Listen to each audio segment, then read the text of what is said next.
China has built several artificial islands in the South China Sea through reclamation. This creates a huge risk to the marine environment. To make matters worse, the conversion of these islands into military bases poses a threat to the security of Southeast Asia. To address this issue, the Center for Southeast Asian Studies or CSEAS Indonesia organized a webinar titled China's Hegemony, Potential Political, Economic and Security Threats to Asian Countries on the 23rd of July 2021. In this video, we will share the full speeches from the panelists of the webinar. Enjoy. So exactly 100 years ago, on this day, July 23, 1921, only 13 people gathered at the Shanghai French Concession Building in Shanghai. Actually, that was the beginning of the Chinese Communist Party of China, because at the time they were conducting their first Congress, which went until July 31st. Actually, the Chinese Communist Party was founded by two famous Chinese scholars, Chen Duxia and Li Dazhao, with the help of of course, Russian Communist Party. Please, and next slide, please. Next slide, yeah.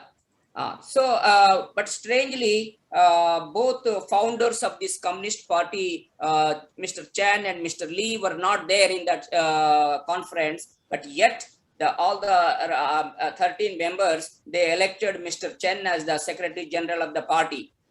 But the most tragic thing is the first Secretary General was expelled after 6 years. That was in 1929, because he and Mao Zedong and Stalin, they had huge differences on various issues. Then Mr. Li was executed by a local warlord in 1927. So the lives of both CCP founders ended in tragic. But actually, on July 1st, Chinese President Xi Jinping celebrated the 100th anniversary at Tiananmen Square. But actually, according to the CCP's own documents, it says that the party was started exactly today. Okay. After several years, only in 1949, the People's Republic of China came to existence under the leadership of Mao Zedong.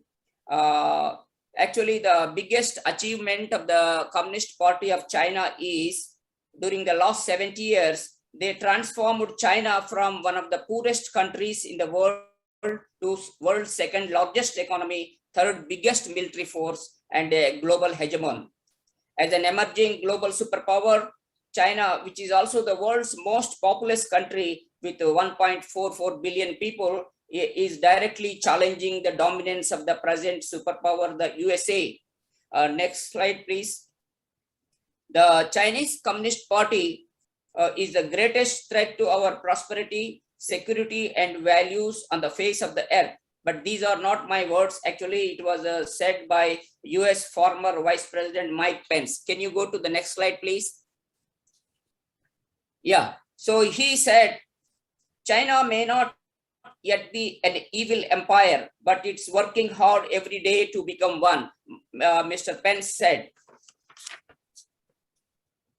Today, we are not going to discuss the Sino-US rivalry, but we are going to discuss about China's hegemony and what are the potential political and economic and security threats to Asian countries.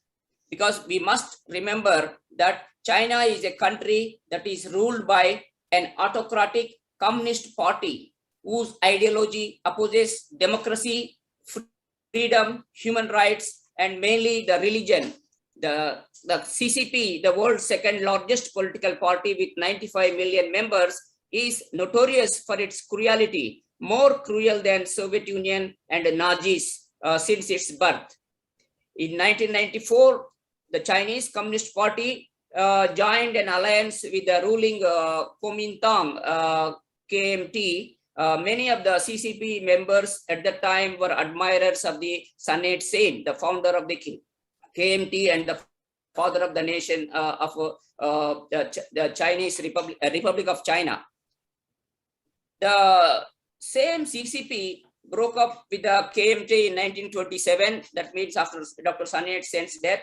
And then they began a civil war with KMT from 1927 to 1949. Millions of Chinese from both sides were killed in this civil war. Finally, the Mao Zedong became victorious, and he proclaimed the establishment of the People's Republic of China on October 1, 1949. And the Chinese army, which is known as the military, which is known as the People's Liberation Army, which is loyal to the CCP, not to Chinese state, annexed independent states of Second East Turkestan Republic, presently called Xinjiang, in 1949, and Tibet in 1950. So the first thing they did was to annex two countries which exist at the time inside the China. On the international side, they joined the Korean War from 1950 to 53, along with the Soviet Union to fight against the South Korea and the US-led coalition. Since the establishment of 1949, the CCP and China engaged in numerous conflicts and wars. Next slide, please. Next slide, please. Next slide, please. Yeah, see, we have so many conflicts, including the Chinese Civil War and this Battle of Chamdo, Korean War, and the Taiwan crises, and Tibet uprising, Xinjiang conflict, and Sino-India War in 1962, and also Vietnam War. During the Vietnam War, China helped all these communists in Vietnam as well as Cambodia and Laos. And also we have another clash with India in 1967. And also we have Sino-Soviet border conflicts. And in 1974, Battle of Parcel Islands, China actually attacked North Vietnam forces and occupied the Parcel Islands. And then we have finally the Sino-Vietnam War in 1979. And next slide, please. Next slide, please. Not only that, actually the most alarming from the CCP rule in China is actually in the early stages, it started a land reform movement from 1949 to 53 and suppression of counter-revolutionaries and great leap forward. And the worst one was the Cultural Revolution. According to US former Secretary of State Mike Pompeo, over 70 million Chinese people were killed under Mao's brutal rule from 1949 to 1976. Imagine 70 million Chinese were killed. He called it a shameful legacy, not worthy to commemorate or emulation. But we must remember that all these incidents and clashes were occurred much before China emerged as an economic and military power. Actually, the China's rise began with Deng Xiaoping's rise in the late 1970s. At the time, China established the diplomatic relations with the US. Then actually the CCP's ideology of Marxism-Leninism and Mao's thought failed to uplift China. It was only with the Deng Xiaoping's, Mr. Deng's reforms, China introduced a hybrid capitalist and socialist system, moving away from the doctrinal socialism. China joined the World Trade Organization in 2001, which accelerated China's economic growth further. China has now become the world's largest exporting country. I think its exports last year was around $2.59 trillion of exports. China has China's economic wealth did not change the behavior of the CCP, because in 1989, China suppressed the students' protests at Tiananmen Square brutally, and millions of Uyghur Muslims are being put in concentration camps now. Recently, it also ended democratic movement in Hong Kong. Next slide, please. Actually, the China. Next slide, please. Yeah, actually, China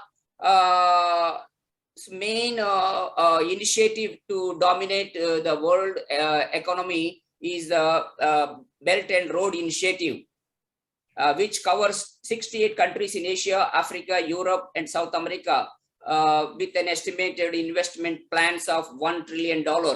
But we don't know how it will end up. So how to deal with China's hegemony? What are the potential threats to Asian countries? First, we go for the political threats. China is the world's largest surveillance state. It spends actually more money on internal security than external security. Freedom of expression, human rights, and right to worship are denied to Chinese in China. Democracy has no place in Chinese political system. Chinese media is fully controlled and censored by the Chinese government.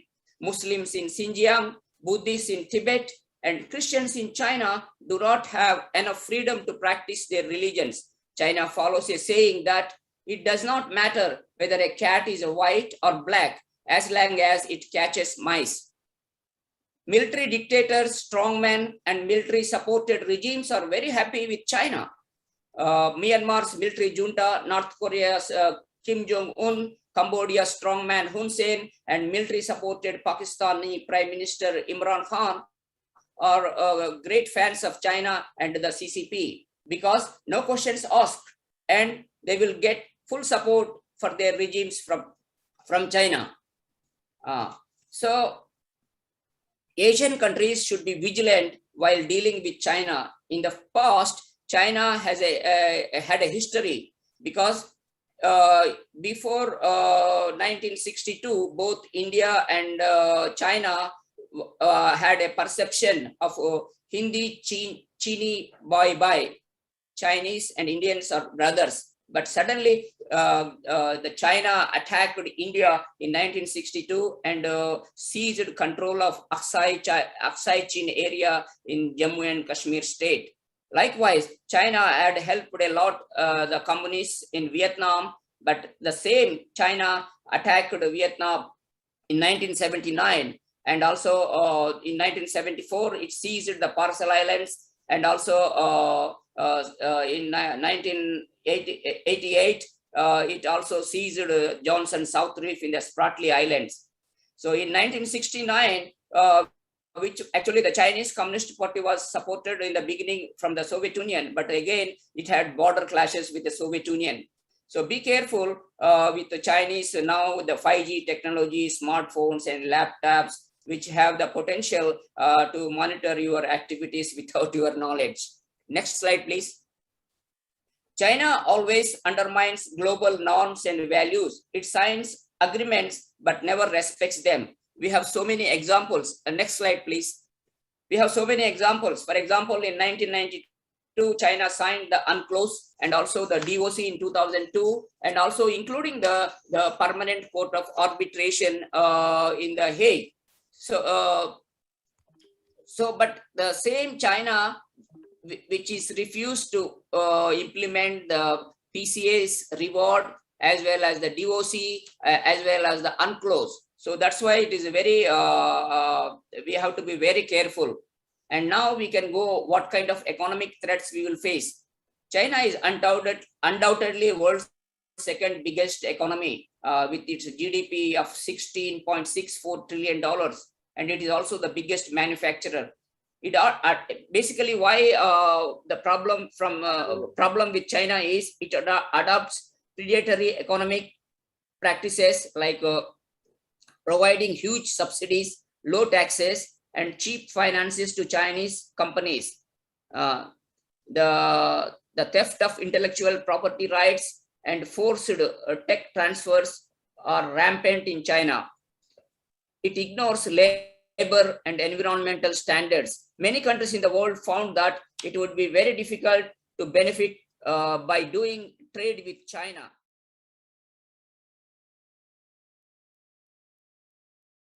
Today, I would like to really just make three very quick points in the time that I have.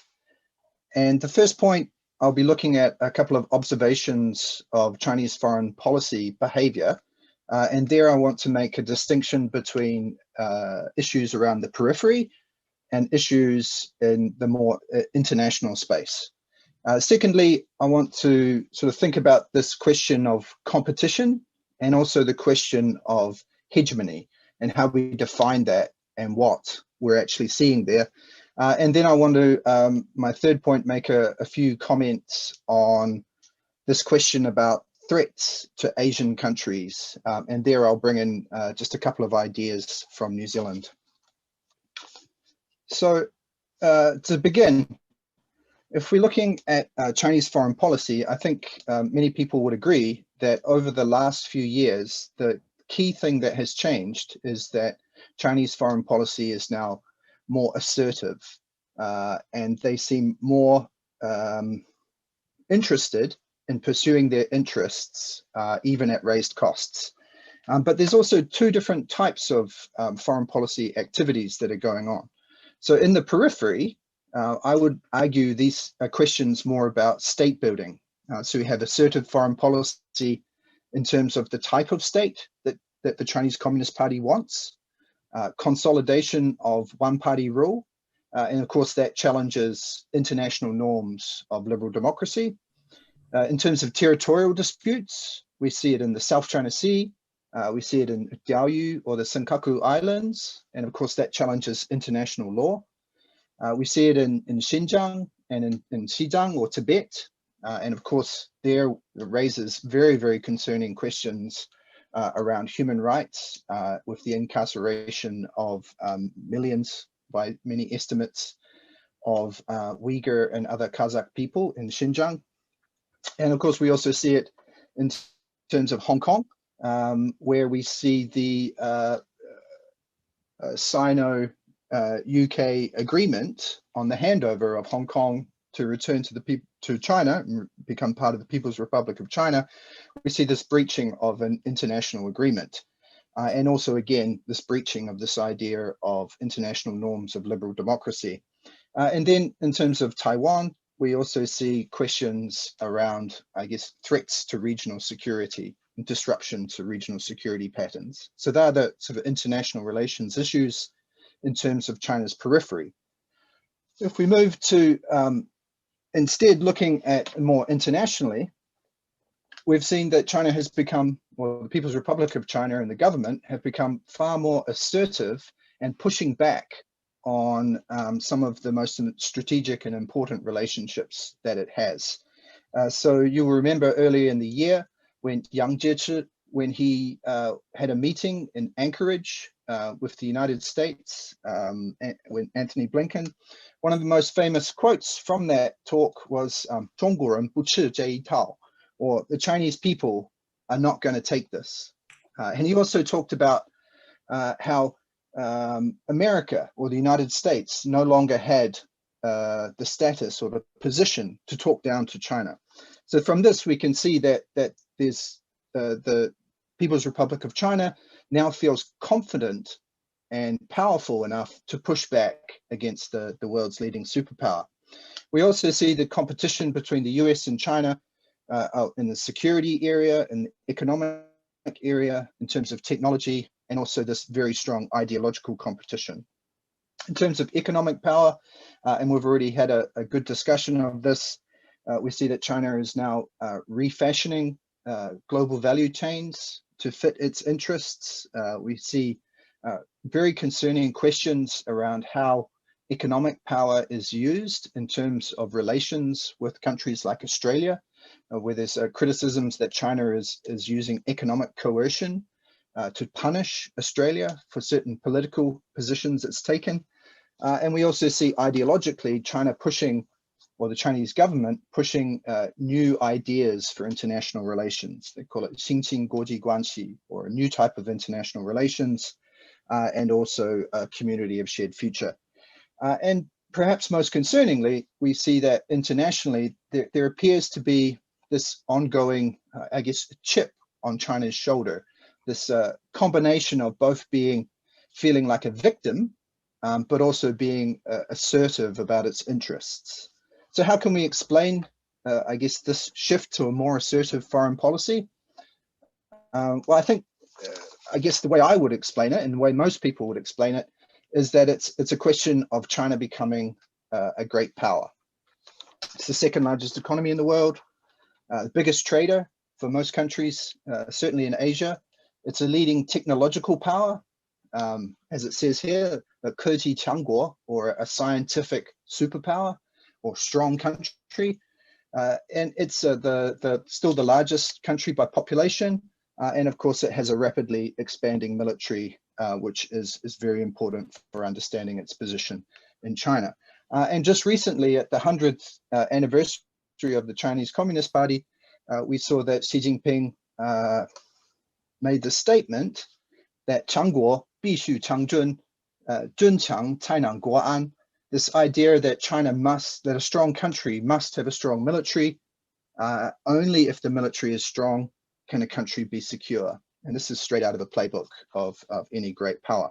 So like any great power, China's ability to pursue its interests has increased within the region, and its desire to shape that region and to shape the world to meet those interests has also increased. And of course, this is something that we're not used to. But on top of that, it's not just that China has become a great power, but it's a particular type of great power as well. So this is only half of the story. China is not a liberal democracy. It's a Leninist party state. It's not a regulatory market economy. It's a socialist market economy. It's not what the other great powers over the last couple of hundred years has been. It's Confucian, it's legalist, it's a socialist power. And so we have to learn to live, or we have to learn how to push back, or how to adapt, or how to accommodate how we live with this new great power. And this new great power, in the words of Xi Jinping, the new great power that believes it's a new era, and it's a new era for Chinese-style socialism. But on top of that, it's even more complex, because with China's rise to great power status, we've also seen the emergence of a rivalry very much in Asia, in this US-China competition. And it's a rivalry, I would argue, for hegemony in Asia. So of course, China, if you read its documents, would like to have more say and more power within the region. And of course, the United States is fully committed to maintaining its security and economic and diplomatic presence in the region. So as Jesse et al. In Beyond Great Powers and Hegemons, as they argue, a hegemon is a significantly stronger economic and military than other states, is aware of its preponderance, and is willing to use that to shape its international environment to its interests and values, and is active in building international institutions. So I would simply argue here that both the United States and China meet all three criteria in Asia. And so we have this competition for hegemony in the region. And what's most important in that competition is how other states, particularly Asian states, respond to that competition. So what we've seen in a different example is in the New Zealand case, in the South Pacific, and also in many Pacific countries, is we've seen states trying to avoid openly taking sides in this strategic competition, but at the same time, tidying up and making it quite clear where their preferences lie.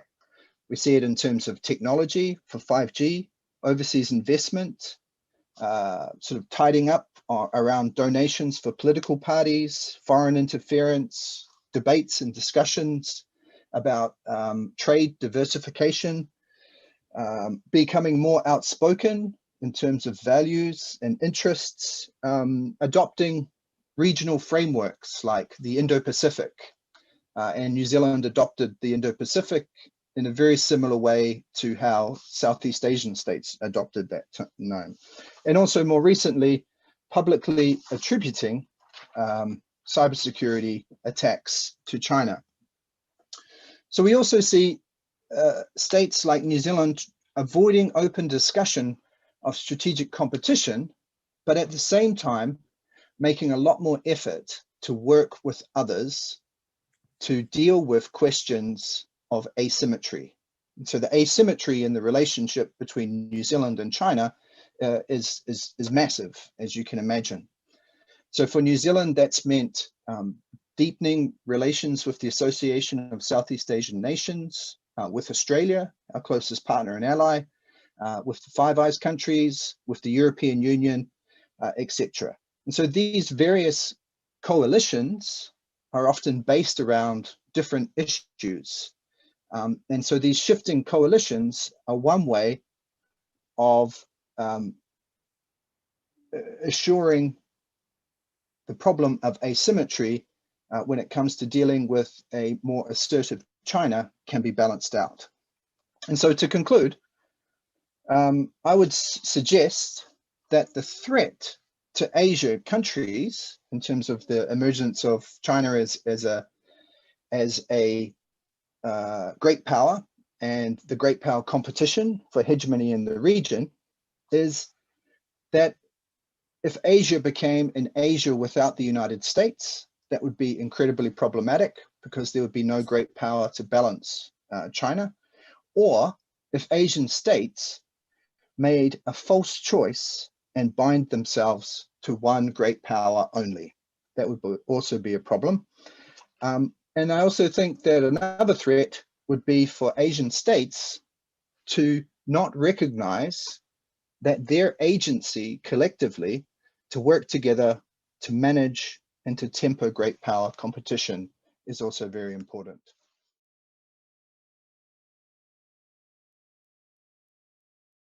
So the question is, we are really have to emphasize on the words of hegemony and what hegemony means. Okay, if you are talking about the hegemony, actually, hegemony in the political and economic or military predominance or control of one state over the others, which is in ancient Greek, is about the political military dominance of one city-state over another city-state. But in the 19th century, it could be used for the geopolitical and the cultural predominance of one country over others, and the political of the international political economy, Jayanta Jaiman writes, if we consider the Western dominant global system from our early years of 15th century, there have been several hegemonic powers and content that have attempted to create the world order in their own image. So let's see this one. Hegemonic power from the 16th to 21st century. I mean, from France on 1643, since Louis XIV, 7 Years' War, and then Britain, and then this and that. I'm not going to read one by one, but again, we can see that British Empire was primarily the seaborne. Many British positions were located around the rim of the Indian Oceans, as well as the island in the Pacific Oceans. And the Caribbean, Britain also controlled the Indian subcontinent and large portion of Africa. In the early century, 20th century, I mean, France, UK, Italy, and Soviet Union, later Nazi German, all either maintain imperialist policy based on the sphere of influence. But the French politician Hubert Frédéric stated that US as a hegemonic power or hyperpower because of its unilateral military action worldwide.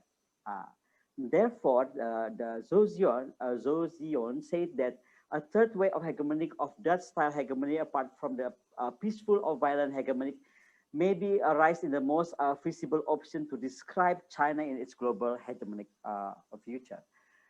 Again, we are talking about the hegemonic. What does hegemonic mean? I mean, if you are taking about what Robert Kiyosaki said, he really emphasizing on the raw material, on capital flow, on import, on goods with high value added, which is emphasizing on economic and trade. But I'm going to really switch to the Susan Strain's thinking about what does hegemonic mean. It means they have to have four elements: security, production, financial, and knowledge. Now, talking about these four elements, I think China has it all. It's not only about trade and about economic. So let's talk about now the China national strategy, foreign policy, military, and economic power.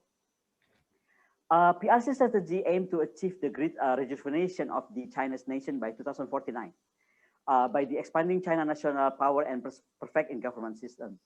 And CCP forms the strategy as an effort to realign long-held national aspiration to return China position of a strength, prosperity, and leadership on the world stage. And the PRC foreign policy seeks to adjust the aspect of the international order with accordance with the ideas and principles, which is few essential foreign forging in external environment, conducive to China national rejuvenation. This is we have to really underline. And therefore, since 2019, recognized that PLA should take a more active role in advance of foreign policy, and of course, intensify the overall development, including the economic and armed forces. So if you see, actually the fusion of the military civil fusion of economic and military fusion, civil fusion is really bring the development to the PRC, because PRC pursue MFC development. Okay, let me tell you, I think MRC is some MCV is something like we call it apa ya, difungsi ABRI, maybe something like that. It's actually development strategy that which is fusing economic, social development, integrated the security strategy, and build the security national strategic system. So MCV has broader purpose, which is acquiring foreign technology, meaning there's a clear line between the PRC civilian and military economics. I mean, there's no clear line between the civilian or military economic. And China economic development support military modernizations to the large defense budget, and it details not only large defense budget, but as well the growing national industrialization, technological and innovation base. So if we are talking about what is military civil fusion or Dwifungsinya China, is actually they have 6 interrelated efforts. First is fusing the China defense industrial base, which is civilian and technology and industrial base.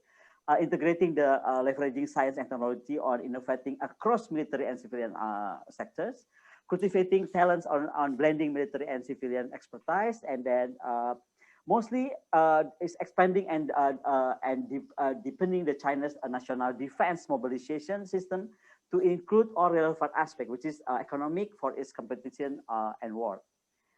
So China rapid economic growth. There's 2 main factors, I think the most very important one. First is the large scale capital investment, which is financed by large domestic saving and foreign investment. Second one is the rapid productivity growth. And these two is really interventing between each other, which is appear together hand in hand. And why China is successful? Because it's enjoyed 30 years of explosive growth. We cannot deny it. And then why they it could be success? One of the way is because the common economy, which is China's government spending, has been significant driver of its growth. Therefore, today United States have around 1.1 trillion owed by China that broke the $1 trillion mark by 2011. What Disney now is 40% belong to, no, 50% belong to Shanghai Sandy Group. TikTok owned by Beijing-based company, this and that. I'm not going to talk deeply about it, but I'm just saying that actually a lot of things now is belong to China, including the American Multi-Cinema, General Motors, Snapchat, Hilton Hotel, and so on and so forth. Why? Again, I think China is emphasizing on the joint ventures, and this is very important one, because the first is a strategy that joint ventures are formed on the same model and follow the same internationalization strategy. But the second one, interestingly, strategy is set by the PRC. So China has these 2 models. First is the model of international model. Second one is more done by PRC, which is PRC doesn't care about resource, about expenses, about profitability, because they are really operate on the capitalism, which is a company that is stated become insidious war of organization. So of course, this is become, you will see one by one from here.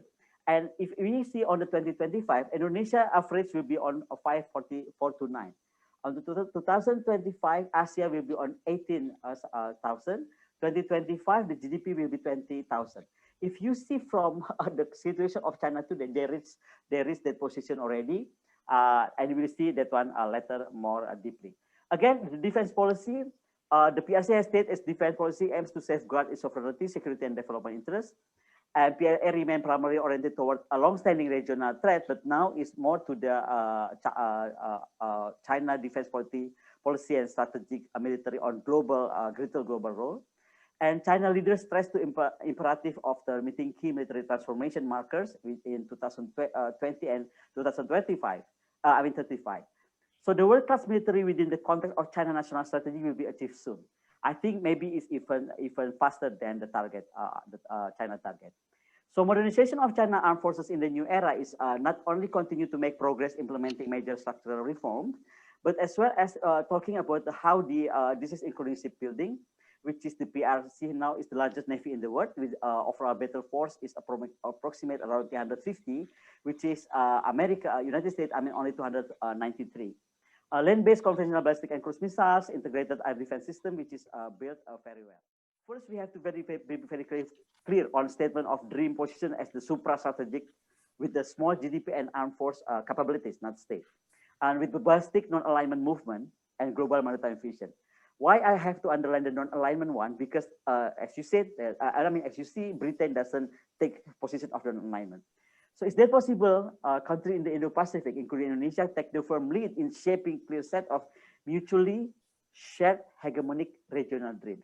Why I said mutually shared hegemonic regional dreams? Because now Macron is here. I mean, is here, France with the dream, UK with the dream, everybody with their own dreams, including China. And how we are going to balance these dreams, value, and aspiration for the future Indo-Pacific economic military relation. I'm going to close with this one. First of all, we have to understand China. We need to understand conventional versus unconventional wisdom. We have to see the major foreign policy initiative for 4 decades that China have. And I think One Belt, One Road is an initiative, as long as the country knows what they want with the dealing, actually open opportunity to everyone, because actually One Belt, One Road is built another 55 countries around the region.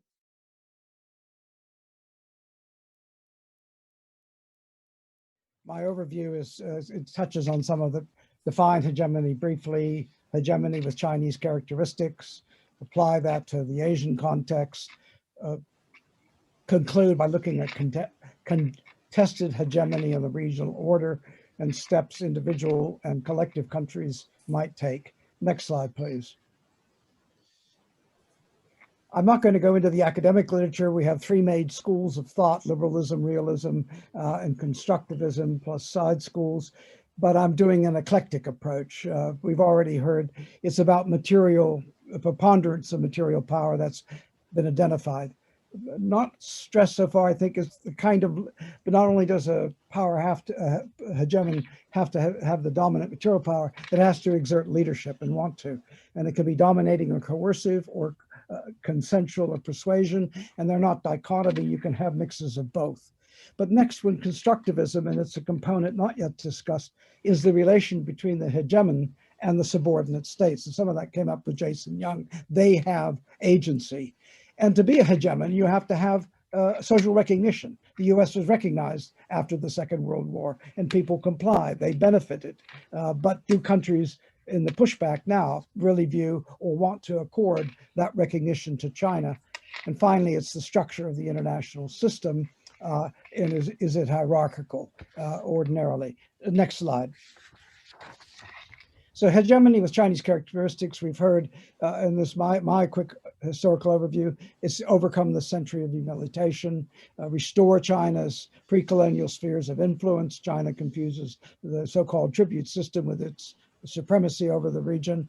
You have concentric circles of influence focused on Beijing, supplant the liberal international order by joining and subverting existing institutions, if you will, but to create China-centered multilateral institutions, and to undermine the US alliance network by displacing the US military power from the first island chain. And just to a point that Xi Jinping says the Chinese nation does not carry aggressive or hegemonic traits in its genes. And I guess a hegemon is in the eye of the beholder. Next slide, please. I attended a very important meeting in Canberra under Chatham House rules, and I'm using the ideas of a globally eminent China scholar, completely fluent in the language, who's visited the country 120 times. And he lists the 8 objectives in descending order, but they're not, it's hard to separate them. And we've heard some of them. Keeping the party in power, uniting the national territory, develop the economy, environmental protection. But I'm highlighting the parts of hegemony: to develop a first-class military, appear to the US. We've heard that. Next slide.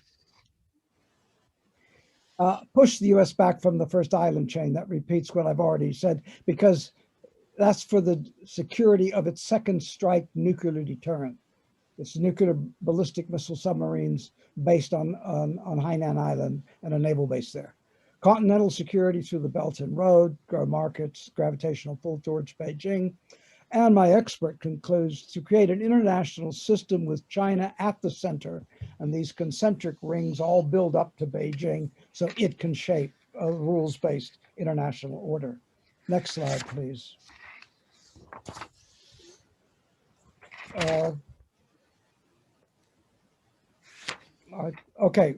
Hegemony with Chinese characteristics. We've had this before. It has the material power, the population, economy, the military, Coast Guard, and fishing fleet, I would add, the largest shipbuilding industry by weight, and it's developing a credible nuclear deterrent. If we could move on, next slide. The leadership style. In that 100th anniversary speech, Xi Jinping pointed out that China was a rising global power and a new model for human advancement. It's a promoter of Asian values, commonalities between the region as opposed to the West, a provider of public goods, beneficence, and that goes back to the tribute system. Many of the countries that sent tributes came back richer than when they went to China, but China rewards compliant states. Cambodia. It does not tell Hun Sen what to do. Hun Sen knows what to do and gets rewarded for it. To give small states and medium states high-level political attention in a way that maybe other powers haven't been able to do. But in that leadership style, it can be coercive bullying and intimidation towards recalcitrant states. And I'm not going to dwell on Australia, but Jason Young pointed that out. Next slide, please. And now, in relation to subordinate states, the non-interference in internal affairs we've heard, and that's correct. China doesn't care whether it's dealing with a Malaysian liberal democracy, so-called, or a military government in Thailand or Myanmar, or autocratic regime like Cambodia, as long as it works with China. It does it through cooperation, through economic influence, through state and private Chinese enterprises, and they run rampant all over the place. And China does it because it needs resources for its development. It offers development assistance and concessional loans, creates trade dependency in Chinese enclaves. And I base some of this on a student of mine who is from a particular country in Southeast Asia and studied the relationship between his country and China in great detail. And then China has forged bilateral strategic partnerships under a variety of names globally, 24 types of partnerships with 78 countries. Next slide, please. Now to take this to Asia. The One China policy was a way of buying China's view that Taiwan should not be independent, and everybody has to subscribe to that to have relations with China. And then to forge a whole series of economic cooperation arrangements with ASEAN and China, goods and services, to create an ASEAN-China free trade area, to participate in the regional comprehensive economic partnership, and push the Belt and Road Initiative and the Maritime Silk Road.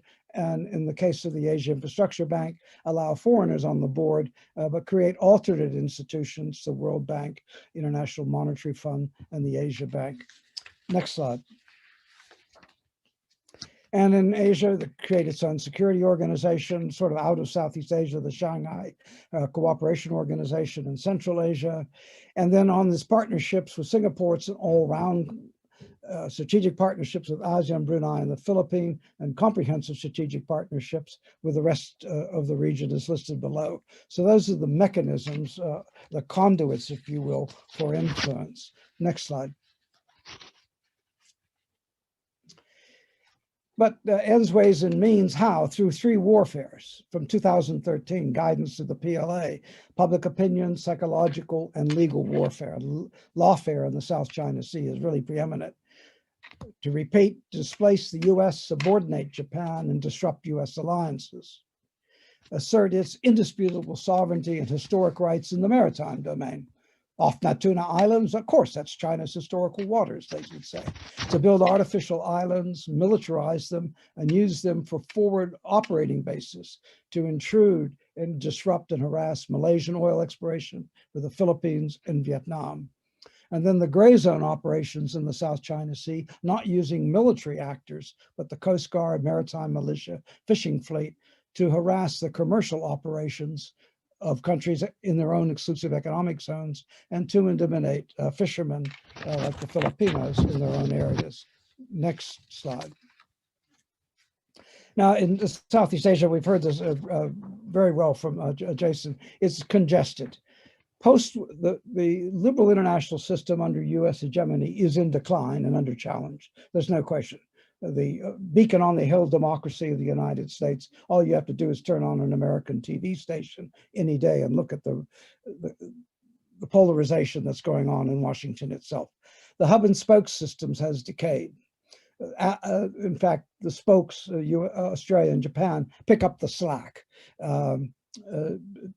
where American leadership is faltering or has faltered. The Quad is a work in progress, and it will become, looks like, more important when the leaders have their first face-to-face meeting. And to repeat themes already heard, China has become the main rival and competitor of the United States. It's the biggest trade partner with Southeast Asia.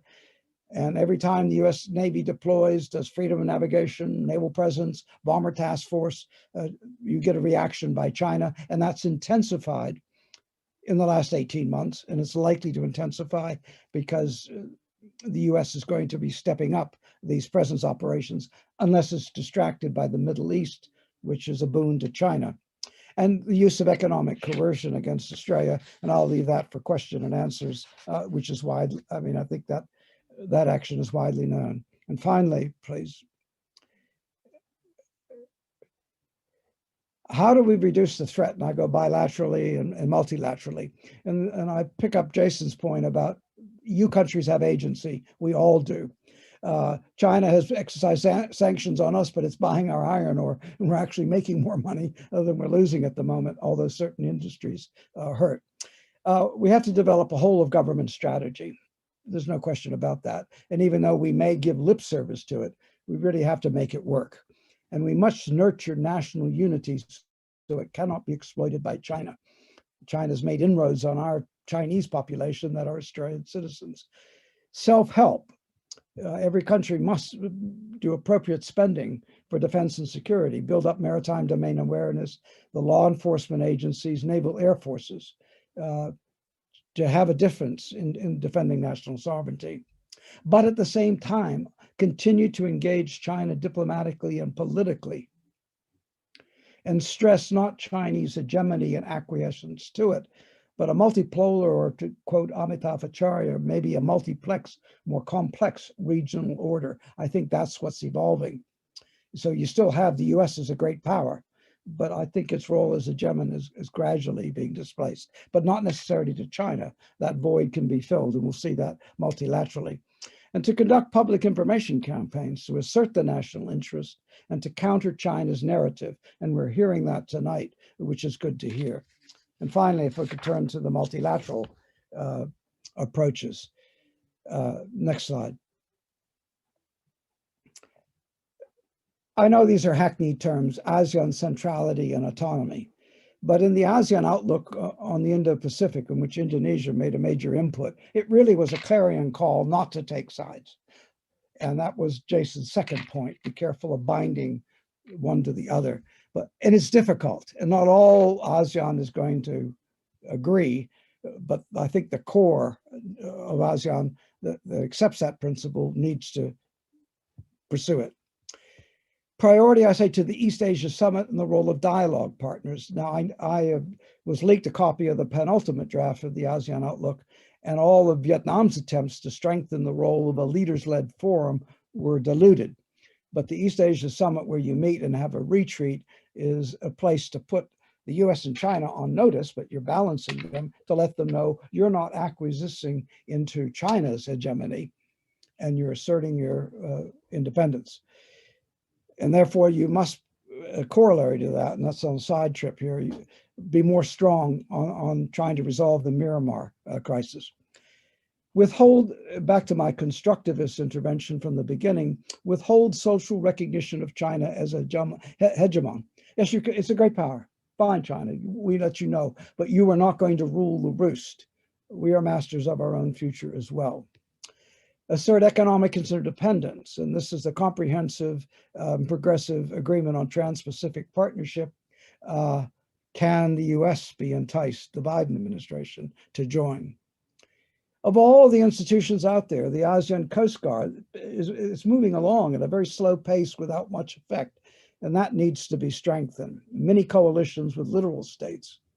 And then finally, ASEAN has an ASEAN +3 on the economic side because of a financial crisis with China, Japan, and South Korea. And I advocate, once the Quad gets established, ASEAN could add that as one of its dialogue partners or etc. And so the ASEAN +4. So ASEAN centrality is to balance China's push to displace the US, but to keep US in the region as well. Thank you.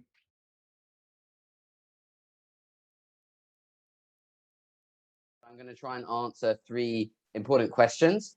Firstly, what does China want? Secondly, how is Asia and Southeast Asia in particular responding? And thirdly, how to counter Chinese hegemony in the medium to long term. So the first question, what does China want? Well, I think in the policy debate and the academic debate, we see this dichotomy between those who say that China and the Chinese Communist Party under Xi Jinping wants to export its system, its authoritarian system to the world on the one hand. And we see those who say, no, that's not true. Beijing only wants to make the world safe for autocracy or make the world safe for the CCP. But I think this is a false dichotomy, actually. Why?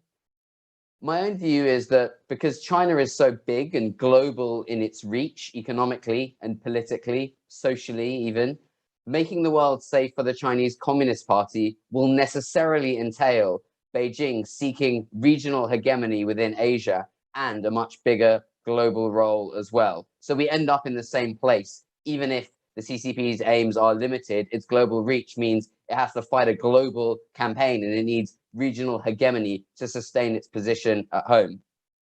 I think it's true, reflecting the last speaker, that China hasn't shown the kind of imperial ambitions that we saw in the past with previous hegemons. China has no real allies. It has no military bases overseas outside Djibouti. We'll see what happens in Cambodia. And it hasn't fought a serious war against any of its neighbors since Vietnam in 1979.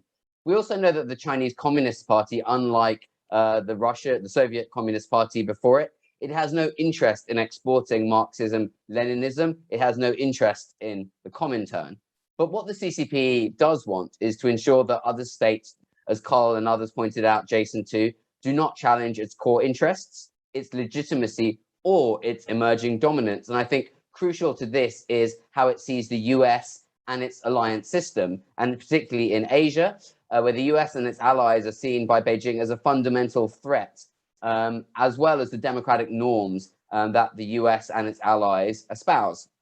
As Yan Shuitong of Tsinghua University put it, China believes that its rise to great power status entitles it to a new role in world affairs, and that's one that cannot be reconciled with unquestioned US dominance. So these two big tigers have to necessarily go head to head from a Chinese perspective, whether they like it or not. But having said that, I think we have to acknowledge Beijing has taken a pretty pragmatic approach thus far in asserting its position within the region. Sometimes it's true, it does seek to rebalance international institutions or norms. We see that, for example, in the push to advance economic over political rights in various United Nations bodies. Sometimes China defies international norms, as we saw with its response to the arbitral ruling on the 9-dash line. And sometimes China is looking to create its own institutions or norms through the Asian Infrastructure Investment Bank, or to a certain extent, the Belt and Road Initiative. We've had a lot of focus in the last few months on so-called wolf warrior diplomacy. I guess this is seen as the less pragmatic aspect of Chinese diplomacy, throwing its weight around. And that's obviously clear to see, but we have to acknowledge at the same time, China's been getting much smarter diplomatically as well. Look at how it's managed the Uyghur issue in Indonesia, seeking to win support from Muslim groups, Muhammadiyah and NU as well, not just looking to buy people off, but looking to explain the issue in terms that they would understand. Look at the way China has responded to the Myanmar crisis, where the ambassador on the ground was actually one of the first foreign officials to talk both to the National Unity Government as well as the junta. Or look at the way that the PLA Navy offered to help Indonesia salvage its sadly lost submarine recently. So China definitely getting smarter and more ambitious in its engagements with the region. And lastly, on this question of what China wants, I think we can't be too deterministic. The last speaker said that, you know, China only seeks kind of peaceful accommodation in the world. It doesn't seek to build an empire, but pretty much all empires in history have been built by accident, right? And I think as China's economic and political interests across the region deepen, the risks that it becomes embroiled in domestic politics become greater. And just like the US, the UK, and others before it, it risks becoming kind of entrapped into more economic, political, military engagements in the region simply by virtue of how big it is and how many interests it has to protect. I think for now, Beijing is still quite cautious, and curiously, it sees itself both as a great power that should be a hegemon, but also still as a developing country. So there's an interesting tension there. So my second question, how is Asia responding? I see this through the 3Ds. Asia is responding through the lens of deference, distrust, and development. So what do I mean by that? Deference, I think we see that across the region, from Japan to Vietnam to Indonesia, Cambodia, Malaysia, Singapore, pretty much every country in the region has a deferential approach to Xi Jinping, to the Chinese government, to the Chinese Communist Party, showing a lot of respect to state leaders, to the party, to China itself. And alongside this deference, there's distrust. These aren't necessarily relationships, even between, say, Hun Sen and Xi Jinping, of mutual trust, but actually mutual distrust. No one really knows where the lines are drawn. China has no formal allies in the region. And the last D is development. So I think every country, from the wealthiest, like South Korea and Japan, to the least developed countries, Laos, Cambodia, and the rest, see China as a vital partner for their economic development, as their biggest, in many cases, trade partner, a key source of FDI, a manufacturing base for the likes of South Korean and Japanese companies too. So no country in Asia is willing or able to disengage economically from China, apart perhaps from Australia. And we can have a debate about whether Australia is in fact in Asia.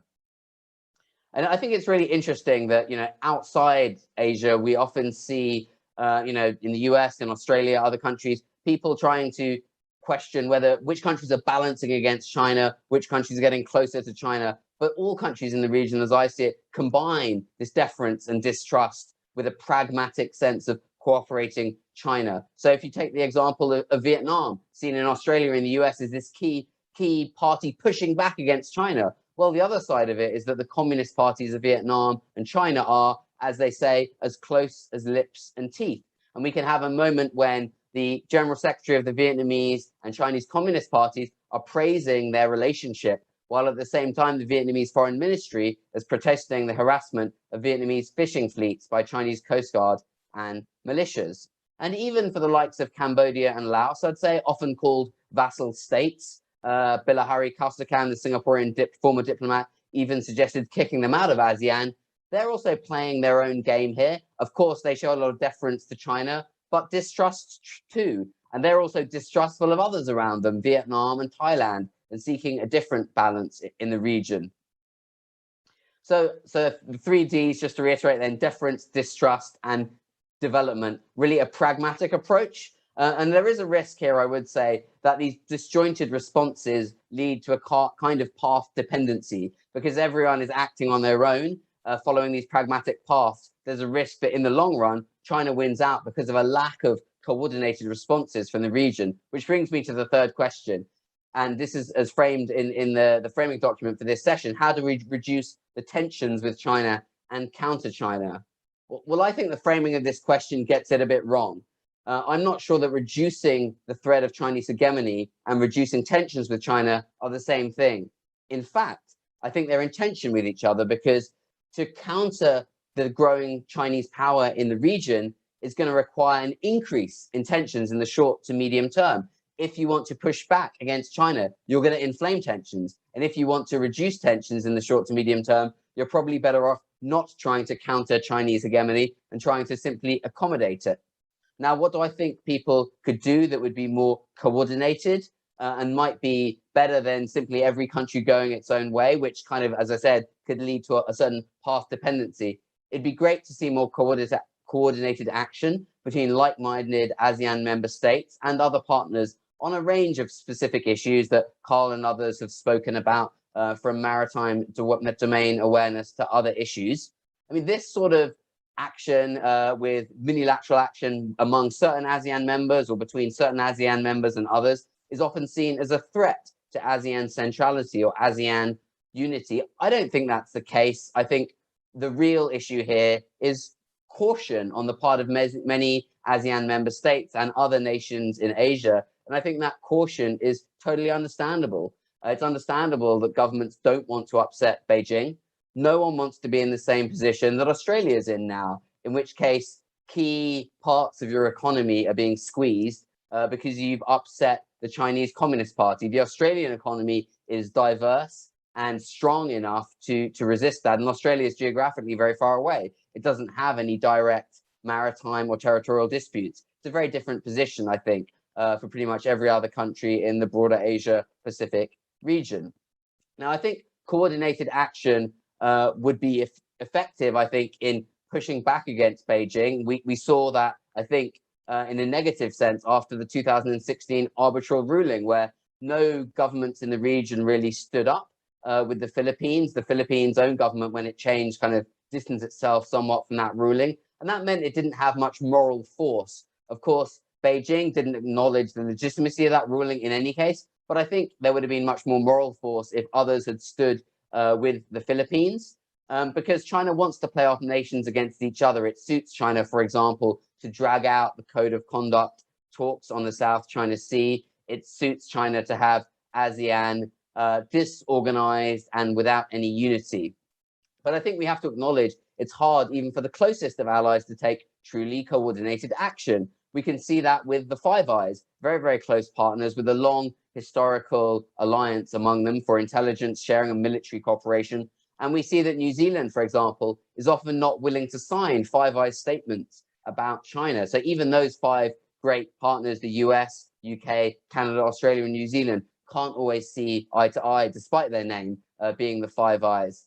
I think more realistically, ASEAN member states and other Asian nations, rather than just look for this coordinated action that may never happen, they need to focus inwardly on the political, social, and economic resilience of their own systems. And partners who care about balance in the region, including the US, here in Australia, and in Europe, need to work with ASEAN member states and others to resolve the practical problems they're facing. That's what I think China does really well. When I spoke about the third D development earlier, is it brings to bear a lot of investment, growing aid, and a lot of trade in Southeast Asian countries, and a practical approach. We've seen that through vaccine distribution in the last few months. There's no point in Washington or Canberra or anyone else telling President Jokowi or the leadership in Laos not to accept investments from China that are framed within the Belt and Road Initiative. That's not going to happen. But what we can do from the outside is help countries in Southeast Asia ensure, for example, that these projects are built to better technical, environmental, and social standards so that everyone can get the benefits. So in sum, if people from outside the region want to help the region to stand up to China, we need to, in a sense, stop talking about China and help ASEAN member states deal with the many practical problems they're facing right now, starting, of course, with the COVID-19 pandemic and the terrible economic recession that's brought with it across the region.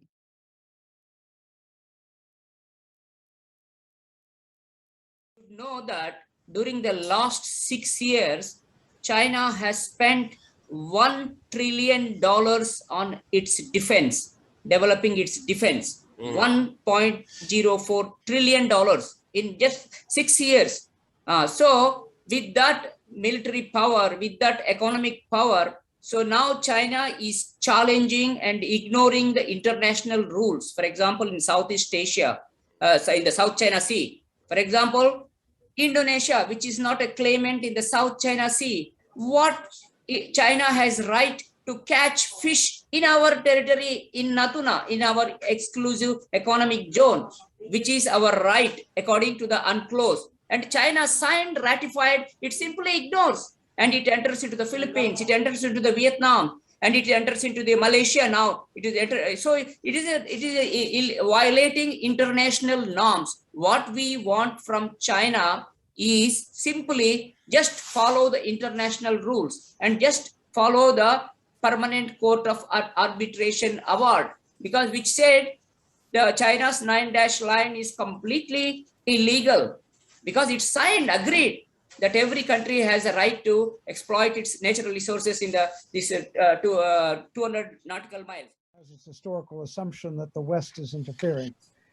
I would take all those questioners to me and say, from the ancient kingdoms of Indonesia to what was in Malaysia, etc., pre-colonial era, what was your relationship to the South China Sea? Where did you fish? Where did you travel? Where did you trade?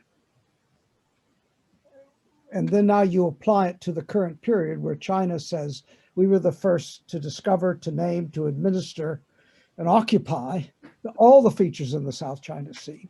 And that anybody like the Philippines or Vietnam that's exploiting hydrocarbons or whatever is stealing our resources. There's an anthropologist who talked about, he had to invent the name the New Tao people, and outriggers that sailed all over the place.